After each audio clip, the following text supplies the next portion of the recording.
How do you raise your prices without losing fans? These are psychological warfare sales strategies that every creator should be implementing, especially in DMs.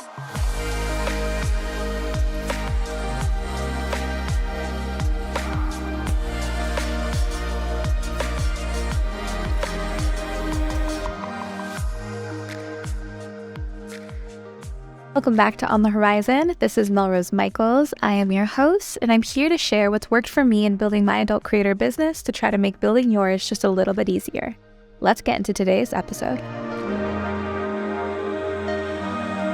Let me be real with you for a second. If you are undercharging for your content, it's not just cutting into your income, but it's cutting into how fans see you. Because pricing, it's not just about what something costs, it's about what something says. And that is what your prices are saying about you, and it might not be what you want them to say. In this episode, we're breaking down exactly how to price your content to make more money and attract higher quality fans using proven psychological principles, buying behavior, and spicy strategy tailored specifically for adult creators. You're going to want to talk about value perception, and I want you to understand when you speak on the topic. I want you to stop selling yourself short and turn your prices into power. So if that interests you, or if you've ever hesitated before typing a price tag, this episode is going to fix that. So first thing I want to get into is I want us to kill a myth right now. Pricing isn't about how long your video is, or how hard you worked on it, or how much you can get one specific fan to pay for it over another. It's actually about how someone feels. Your pricing will make your fans, customers, followers, subscribers, all of it, feel a certain way. I worked with a creator in a short time that I did do mentorship. We'll call her Ava. And she was selling PPVs for $5, hustling in the DMs, just like she should be, working overtime, and barely converting. When I brought her on for our little stint in mentorship, I asked her, what does $5 say about your content? She said that it's affordable. And I said, actually, it more likely says that it's disposable. So when we tested something, I asked her to take one of her best-selling clips, a cosplay JOI, the full outfit, fully scripted, 10-minute video, and I asked her to price it at $30 instead of $5. Within 24 hours, she made triple the revenue as the first time she sold that exact same clip. The buyers, they were leaving messages like that was so worth it and felt like it was made just for me on the content that she had sent them. Same content, different price, completely different perception. When you raise your prices, you raise perceived value. Fans don't see minutes. They see the experience that they're going to embark on with you. So I want you to ask yourself something. Do I want my content to feel like fast food or like fine dining? Because fans will treat you based on how you price it. And I bet you can even think back to a time for yourself where you were like, I want to buy this piece of clothing in an online store, but it's really cheap. And you make the assumption based on how cheap it is that it's going to be something you can wear once or twice and it's going to fall apart. Or maybe you wanted to buy, a nice piece of furniture, but it was priced really low. You probably made the same assumption. When we see things priced cheaply, we typically do assume that they are less value. So here's something tactical. Next time you price something, ask yourself, what emotional experience does this content create? And what is the price point that matches that? Next segment to this that I want to get into is that fans aren't buying the clip, they're buying the feeling. They're not buying 10 minutes of high-def footage. They're buying the sensation of intimacy, the status you present, the sensation of control. They're exploring their sexuality in a safe space. They are buying that feeling of being special. They can actually reach out, DM you, talk to you. They're not just watching you on Pornhub and you don't know them. You're also selling and they are also buying a private kind of dynamic with you as a creator. So we can even put this in, the context of a real world breakdown. One creator I worked with, for example, made $100 from a 15-second voice note. She said, I literally just said his name slowly. Like that's all the clip was. That's all the voice note was. 15 seconds. That man wasn't paying for the audio. He was paying for intimacy He was paying for ego. He was paying for she knows my name. And he was also paying for this is really the creator at the other end of the line. And a lot of other people are also paying and spending money buying for her attention. So here's what fans think they're buying compared to what they're really buying. So lurkers, for example, maybe what they think they're buying, a $10 PPV video, pay-per-view video to unlock. But what they're actually buying is permission to enter your world, your online space, your digital corner of the internet. Subscribers, on the other hand, what they think they're buying is daily nudes or weekly videos. They are actually buying consistency, access to you, and familiarity, both ways. Them being familiar with you and you being familiar with them, which is particularly expensive. And then you have the other fan type, the whales, right? They're spending $200 for a JOI custom, maybe even more. What they're actually buying is power, intimacy, the illusion of closeness, and ownership over their fantasies. These are the different tiers of the things you're selling to different types of fans. So when you understand what they're really buying, you can price from value and not just time or duration of the video. So something tactical to take away from this, instead of 10-minute JOI, try something like, in your video description or in your caption, 10 minutes of me teasing the edge of your self-control until you forget your own name. That caption, by the way, compliments of GPTs.ai. So I hope that you're starting to understand this concept. It's about the marketing of what you're doing and understanding how to communicate perceived value. If you're enjoying this podcast episode so far, please take one moment to share it with another one of your adult content creator friends, because you know what the rule is here. We do not gatekeep, and we want to make as many adult creators' businesses as easy as possible. And you sharing this episode with them might do exactly that. Thanks so much in advance. You can also tier your offers. I've seen a lot of creators doing this. I think it's really interesting because not every fan is going to be able to budget for every kind of tier. So, for example, every fan isn't going to be able to drop $200 on a custom, right? But every fan can spend something. So if you give them options, you want to make sure those options match their level or their tier as a fan. So if you were going to build this out similarly to a strip club, some fans are just chilling, they're just drinking, maybe they're tipping $1 bills. Some are at the stage and they're throwing 20s. Some are in the VIP room and blowing their rent money. You need offers for all three kinds of tiers or all three kinds of customers. I like to really change the paradigm when I'm talking to creators. Instead of saying fans, saying customers. Instead of saying followers, saying customers. Instead of saying subscribers, say customers, because it's easier to draw the parallels in sales and marketing when you realize that these are just your customers. So let's give an example. Let's say Camila, a creator that I helped build some pricing strategy for, she was doing all $20 customs. That's a lot of time spent making a lot of content for not a lot of money. And given this is a newer creator, so I appreciate the hustle and the starting low, because also you're building a content library, and that's not lost on me. These are digital assets. This is important too, but we wanted to pivot. She was at a point she needed to pivot. So we created a tiered system. $10 for flirty text customs, $40 for pre-made spicy bundles, and $150 for personalized customs with their name and maybe the storyline they suggested. So she sold more $150 personalized customs than anything else we put in that pricing menu. So why is this? It's because when you give fans a way to spend big and you communicate that the value is heavier in the higher price point, they're going to spend big because they want the value that you're communicating. So again, if we wanted to break it down similarly to the tiers that we described before, if you have the tier 1, those are the lurkers. What you're offered to them is teasers, behind the scenes clips, $5 to $10 price range. This is selling them curiosity and access to you. The next tier would be kind of that mid-range tier. So this is your lock PPVs. These are your bundles. A price range for these could be $25 to $50. What you're selling them is value and satisfaction. So they are getting actual content, duration content, not just teasers, not just BTS clips. And they're going to be brought to climax of satisfaction. And then you have your whale tier. The offers to these kinds of customers are customs with name mentions, custom storylines, custom photo sets. This is where you have people that you are willing and able to spend the time creating content or curating content just for them. So you can also curate bundles specific to your whales. So sometimes I have whales that come to my page that are like, I love all your JOI stuff. That's where I found you. That's what I follow you for.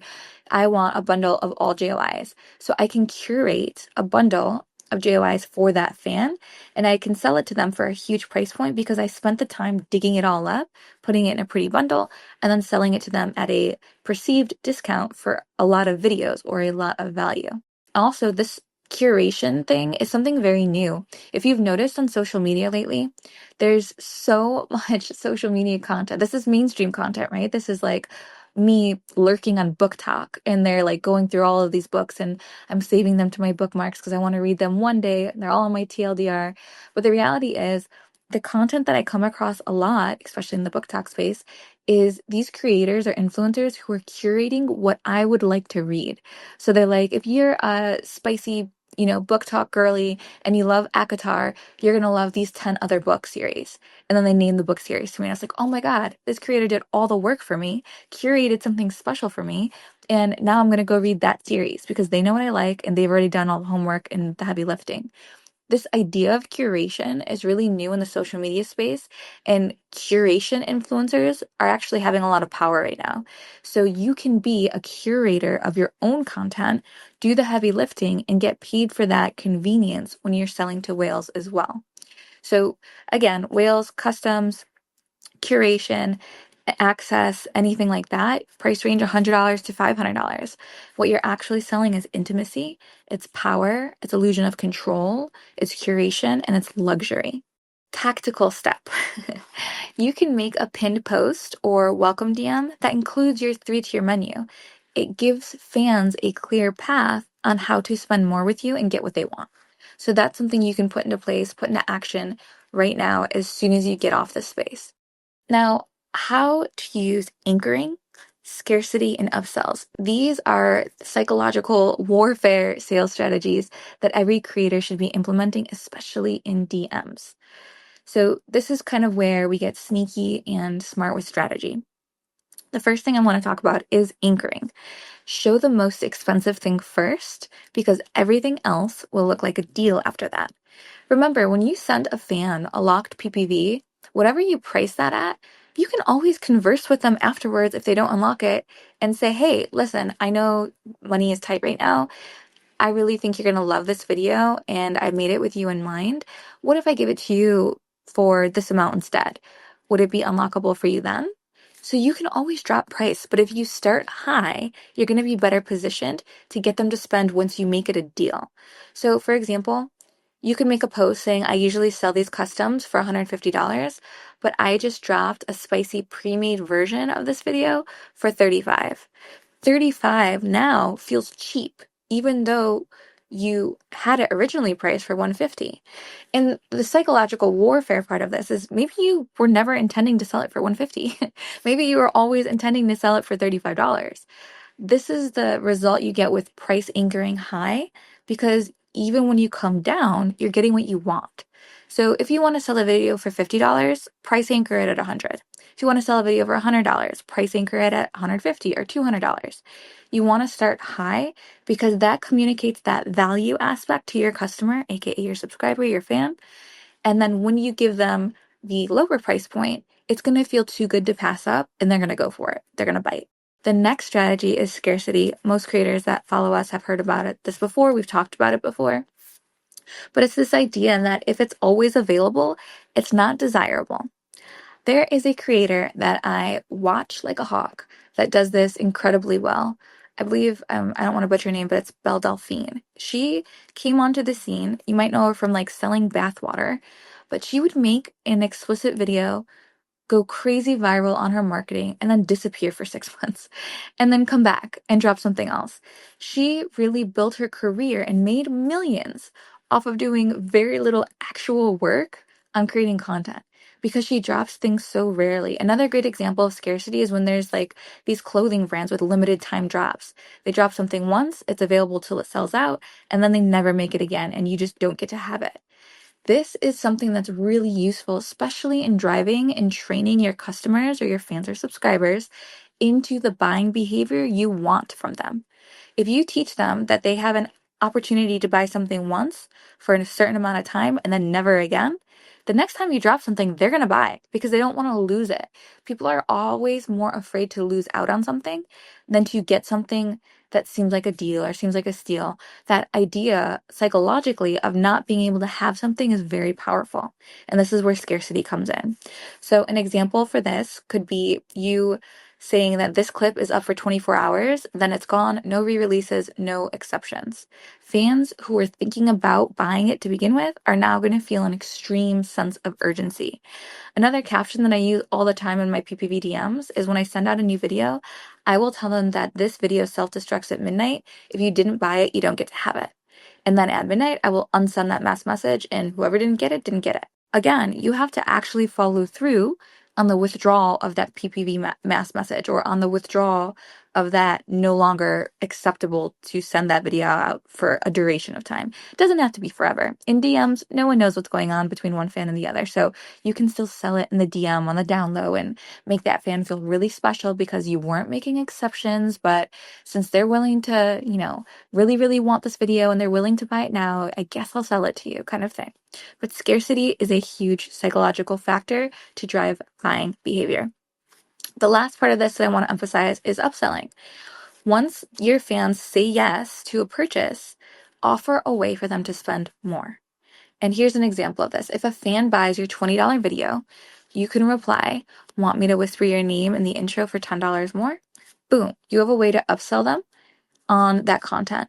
So if they buy the first video, then you can send them a follow-up customization to that video where you film, 10, 15, 30 seconds of you talking directly to the camera, edit it and attach it to the main video and give it back to them for $10. So now they have the $10 new version with a customization and you've just upsold them something.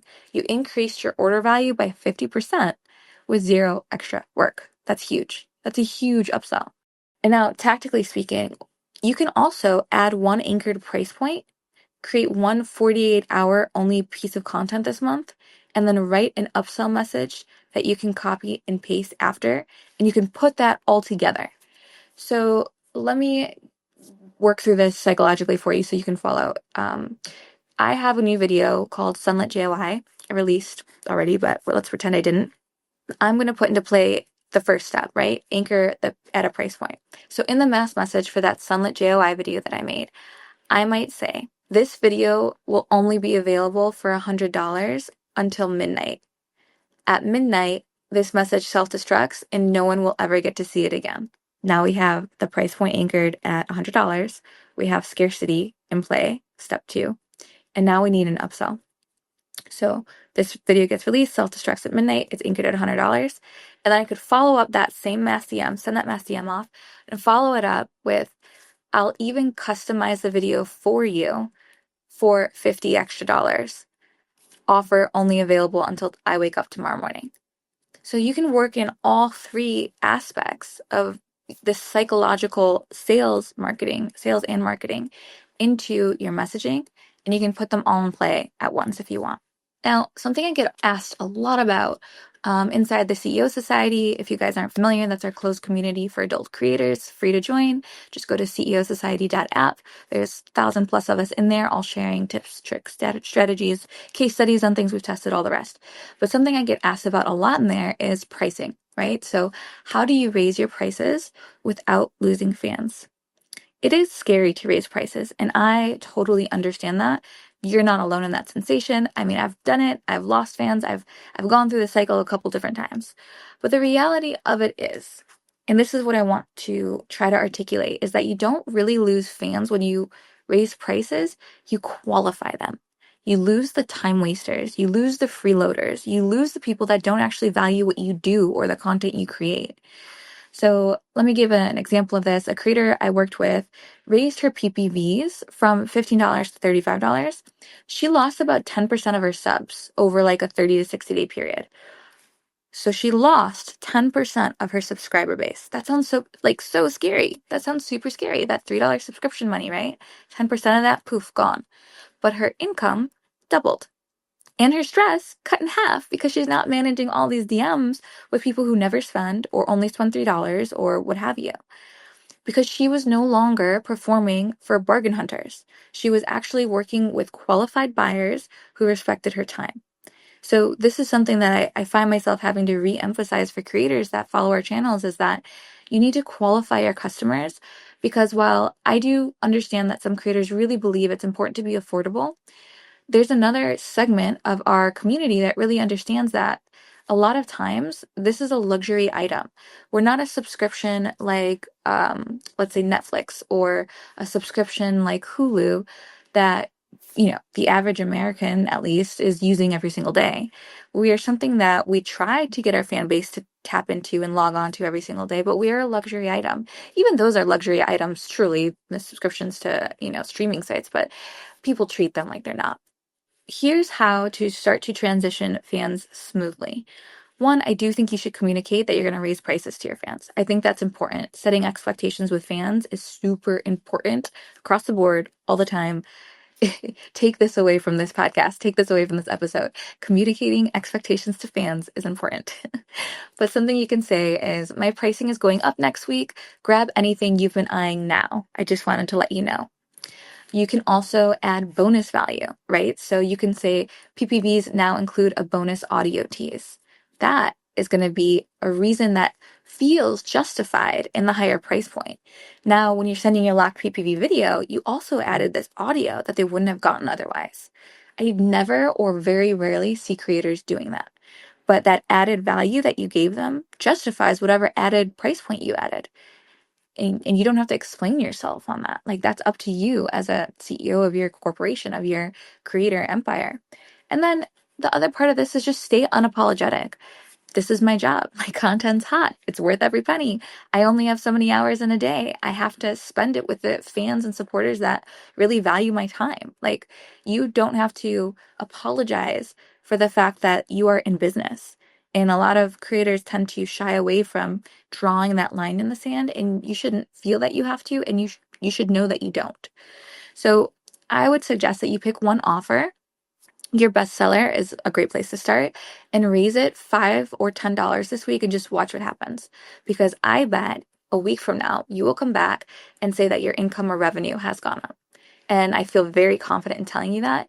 So confident, in fact, that for the next week, I'm going to do this experiment myself, and I will circle back in another solo space and give you the results. So if you're listening to this episode, in a future episode, I will give you the results of this experiment, because I want to show you, like, I too eat my own dog food. Like, I will do this. I'm not afraid of it, and I will show you the results, because I think it's important that creators that follow our stuff have proper case studies and proper, proof or evidence before they jump in and do something that, again, is very scary. So all of this being said, I want to re-articulate that you teach fans how to see you and your price points. That is kind of the first lesson they get exposed to when they subscribe to your pages. So are you someone that, they toss $5 and then forget exists? Or are you a creator that they respect, that they invest in, someone that they remember? You have to stop selling yourself short, because you are not affordable. You are an experience, a fantasy, a high-ticket service with an emotional ROI, by the way. And when you price like that, you're not just going to make more money, but you're going to build a brand that is harder to forget. And I think that's really important, because the creators that are listening in to us and that follow our stuff, that is what they're out there trying to do. They're the entrepreneurial, the ones that take business very seriously. They're not doing this passively as a hobby. They're not doing this because they're dabbling. Like, they're serious. So I want to make sure that you guys have serious tactical steps to take away from listening into this episode. So number one, stop pricing based on minutes. Start pricing based on value, especially emotional value, the experience you're going to give to the fan. Build out a tiered menu. Understand and identify which fans are which tiers. You have that entry, that middle, and that premium, and cater to them accordingly. Try anchoring. This is number 3. Anchoring, scarcity, and upselling this week. I want you to track the difference. Just jot it down. You don't need to build out crazy spreadsheets. Track the difference so you can understand how this is working for you on your pages, how this is actually going in terms with your fans, how they're responding to it.